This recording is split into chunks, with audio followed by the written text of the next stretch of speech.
defensive awareness and taking care of the basketball. Nifty behind the back. And Curry, his first triple is down. This is Charge, don't call a block. Yep, Curry was there defensively, we know that. Instead, came up and picked up the ball.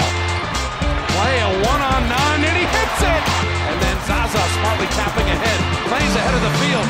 Thompson to dunk it down. Livingston with Julia just took Jokic away. Keep going to Durant. Pocket pass to Pachulia. Right down the lane. Zaza hammered it. Good screen. Steph, a step back three. That's a good sign. That's 4. Yes, they have. No game decided by more than 3. Durant dunking it home. Get the defensive assignment on